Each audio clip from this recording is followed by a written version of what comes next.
Charme et grâce, peuple de Dieu. Père, je te rends grâce et je te bénis. Merci, Père, de prendre le contrôle de ce moment. Seigneur, bénis puissamment ceux qui écoutent la bonne nouvelle de l'Évangile et qui ne la gardent pas pour eux, mais qui partagent afin que d'autres âmes soient bénies. Que la gloire et l'adoration te reviennent dans le précieux nom de Jésus. Amen. Bien-aimé, qui est ton Père?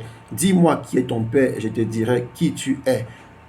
Toi qui n'as pas de Père là, écoute bien ceci. Dans le livre de Matthieu chapitre 23, à partir du verset, nous pouvons lire: « Et n'appelez personne sur la terre votre Père, car un seul est votre Père, celui qui est dans les cieux. » Ici, on a la version de Louis II. Le premier Père est en P minuscule, le deuxième Père est en P majuscule. Il a dit: « Car un seul est votre Père. » Donc ici, il met en évidence Dieu lui-même. Il parle de Dieu lui-même, de Dieu lui-même. Donc nous ne devons pas avoir d'autre Dieu devant la face de Dieu. Il a toujours dit: nous ne devons pas avoir d'autre Dieu. Nous devons avoir un seul Dieu. Nous devons adorer le Seigneur de Dieu, seul le Seigneur Dieu Tout-Puissant, seul et lui seul. Et pour que nous venons en Dieu, nous devons venir par Jésus. C'est le seul chemin. Donc si tu viens en Dieu sans passer par Jésus, bien-aimé, il faut revoir ta voie. C'est que tu n'as pas encore Dieu. C'est que tu n'as pas encore le Saint-Esprit. Dans le livre, dans la version de la Bible expliquée, j'ai la vieillesse, les yeux, les caractères sont tellement petits, avec la vieillesse, les yeux aussi.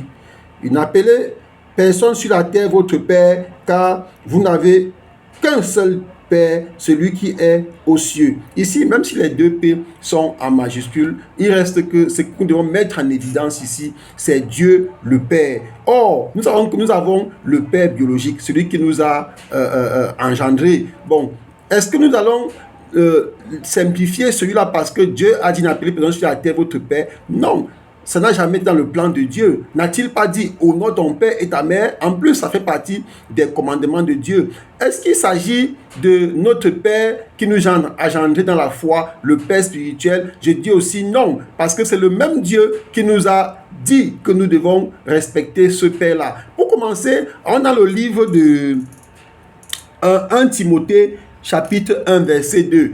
L'apôtre Paul dit: Timothée, mon enfant légitime en la foi.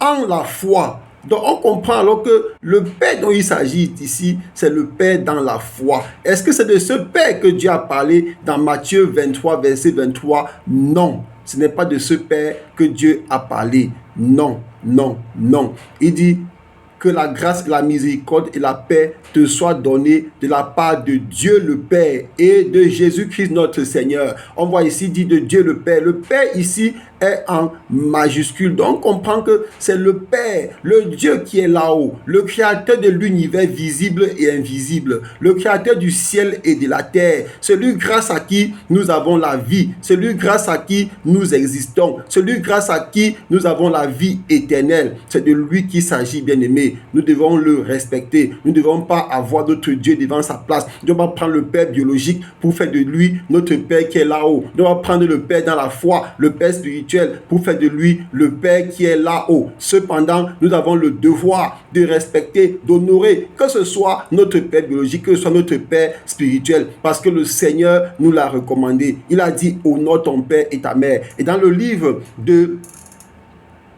1 Corinthiens chapitre 4, à partir du verset 14, je cherche cela, bien-aimé. Il faut chercher, hein. Si on ne cherche pas, ça ne sera pas bon. Il faut toujours avoir les choses sous la main. Il dit: